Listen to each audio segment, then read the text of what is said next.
Mr. Speaker, we have a great injustice that has persisted for now 4 decades, where some of our hardest working fellow Americans, public servants in certain states where they have non-Social Security covered employment, or to say it this way, where they have teacher retirement systems separate from Social Security, or firefighter retirement systems separate from Social Security. So in these states, we have what is called a windfall elimination provision in the Social Security law, which has shortchanged 2 million roughly hardworking public servants. Now, some people are still getting a windfall, but the vast majority are not getting what they earned and what they put into the Social Security system. So my colleagues, Representative John Larson, who I serve with on Ways and Means, and I consider a dear friend, someone who I know is very passionate about fixing Social Security's insolvency, which looms large over the next 10 years. This is but one element of what's not working in Social Security for our retirees and Social Security recipients.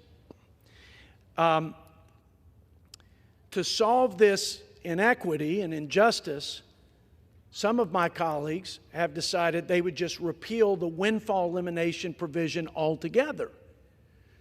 Well, that sounds good, but it's going to cost $192 billion to do that. Now, we shouldn't be constrained by cost to do the right thing, but to repeal the windfall elimination provision would go back to pre-1983, when we had a windfall to certain Americans in the same states where they had independent retirement systems, and we were spending more money for certain retirees than they put into the Social Security system. So there was a great discrepancy and inequity between these individuals in these states and the vast majority of the tens of millions of other retirees across the country.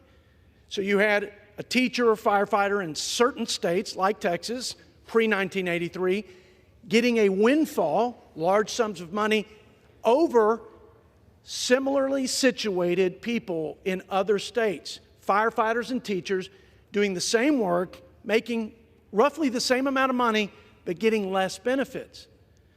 So what we should do is fix the inadequacy of the windfall elimination provision that was oversimplified, did not use the data that we have today, and make sure that people are paid what they're owed in terms of their benefits, but not revert back to pre-windfall elimination provision where we were just spending tens of billions of dollars more than we needed to, according to what people put in it. Why does that matter?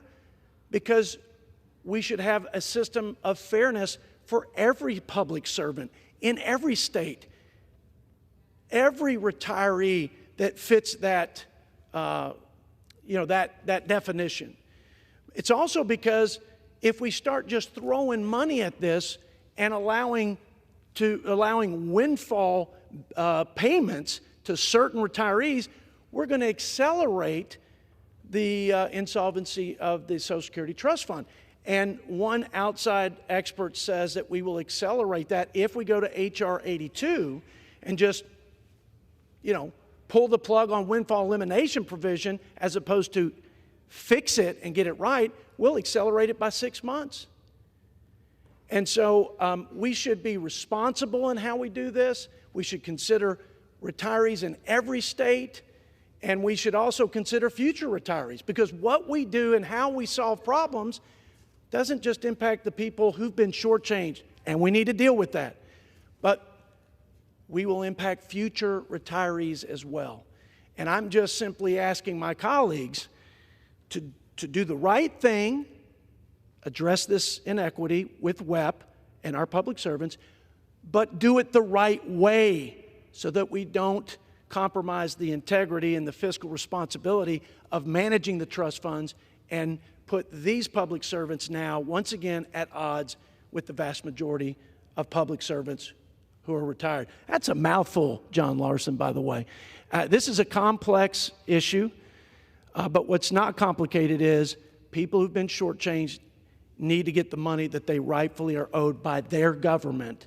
And I think I can start there and say, Democrat and Republican colleagues alike agree on that. But my bill will do it in a fiscally responsible way. I think this H.R. 82 is well intended, but it's going to accelerate the bankruptcy of Social Security, and that's not good for anybody, current or future retirees.